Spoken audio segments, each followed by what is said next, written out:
welcome again to Motorweek 90. We're glad to have you with us. To most people, the word explorer means fearless men and women that brave the unknown, daring souls facing tremendous hardships and possible death in the pursuit of knowledge. It also brings to mind a host of famous names, like Lewis and Clark, Amelia Earhart, and James T. Kirk. Ford's new Explorer doesn't face quite the same obstacles, but Dearborn's latest entry in the sport utility segment still has a big job ahead of it. It must maintain the market already established by the Explorer's Bronco II predecessor, while also breaking into the four-door wagon segment currently dominated by the Jeep Cherokee. A rough trip for any new vehicle, but one for which the Explorer is well equipped. It starts with a long 111.9-inch wheelbase. That's 17.9 inches longer than the old Bronco II wheelbase and nearly 10 inches longer than the current Jeep Cherokee.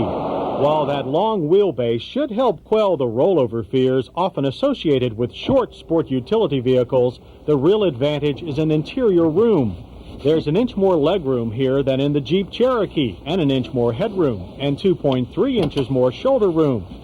In addition, the seat back splits and folds, and cargo room measures a whopping 79.7 cubic feet, 8.5 feet more than the aging Jeep. Our cargo net is standard on all models, and the cargo cover comes when you order the $21,760 Eddie Bauer Explorer. All Explorers get this slickly designed hatch with a window that opens separately. Wiper and defroster are optional on the $15,989 XL, which is the least expensive four-door model. The Explorer is Ford's first four-door sport utility vehicle, but a two-door version is also available. Both versions come down the same assembly line with the Ranger pickup, so the interior bears a resemblance. But these gauges would be at home in a Mustang GT. The Explorer gets a complete clear analog collection. The optional leather interior would be at home on a Lincoln. The driver's seat adjustments are both manual and power. The additional controls are for tailoring bolster and lumbar areas. It's easy to find a comfortable position, and the overall feel of that position is car-like. You sit in the Explorer, not on top of it, as in so many other sport utilities. Adjustments for the dual power side mirrors and power windows are made at the door armrest. And most everything is well within the driver's view and reach, including controls for heat and air conditioning, and for the Ford JBL stereo, a 145-watt unit that's been acoustically equalized to the interior. According to Ford research, only 1 in 10 drivers ever take their sport utility off-road, but the Explorer is ready for the task. Four-wheel drive models come with touch drive four-wheel drive that can be shifted on the fly. If you're the kind of diehard who likes to get out and lock hubs manually, Ford offers a get-your-feet-dirty system as an option. If you really don't care about any of this, the Explorer is also available in two-wheel drive only. Both two- and four-wheel drive models are rated for towing 3,500 pounds. 6,000 pounds is possible with a frame-mounted hitch. That rating results from having a 4-liter V6 engine as standard equipment. Even the XL model gets it. Though based on the European 2.9-liter Cologne engine that Ford has used for years, it's improved and beefed up internally. Making 220 pound-feet of torque and 155 horsepower, the engine is port fuel injected and comes mated to a 5-speed manual transmission. A 4-speed automatic overdrive transmission is optional. Our loaded Eddie Bauer Explorer with an automatic transmission went from 0 to 60 in 9.9 seconds. The quarter mile took 17.2 seconds and ended at 77 miles per hour. Those are excellent numbers, and incidentally slightly faster ones than for the last Jeep 4-liter we tested. If we have any complaint, it's that the engine generates a bit more noise than some of the V6s in late-model sport utility vehicles from Toyota and Nissan. All Explorers get anti-lock brakes for the rear axle, which should keep the vehicle in a panic stop. But our test Explorer was not the straightest stopping. Still, numbers were good, averaging to 126 feet and stopped from 60 miles per hour. A mushy-feeling pedal made the brakes hard to modulate. This behavior may have been the result of low miles on our test vehicle.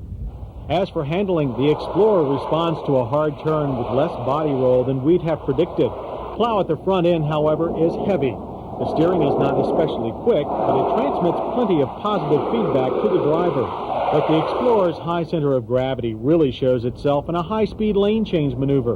The vehicle performed adequately in our test, but drivers must remember that the Explorer is basically a truck and it can't just be tossed around. An EPA rating of 15 city, 20 highway is not particularly impressive. We returned 18 in our mileage loop. To be fair, that's as good as you can expect in any six-cylinder vehicle in this class. In our safety check, the Explorer fails to have airbags for either driver or passenger. It does have anti-lock brakes, if only on the rear, and shoulder belts for rear seat passengers.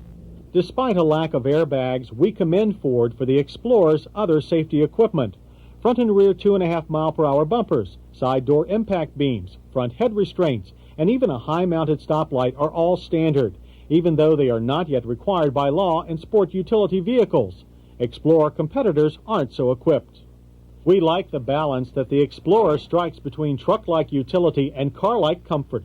We're impressed with its power and its room, and the Explorer's convenience features, such as its tailgate design and 40/60 split-folding rear seat, are beautifully thought out and better than those we often rave about in vehicles from Japan. Misses include brakes that, while adequate, do not inspire our confidence, and not so terrific fuel economy.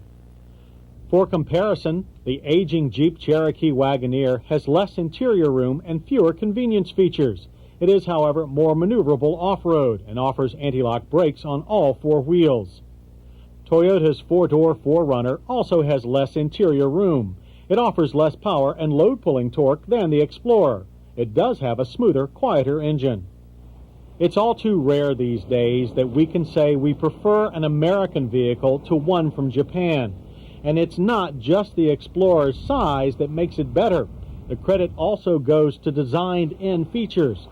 Ford has clearly done a great job with this vehicle, which deserves to be called best in class.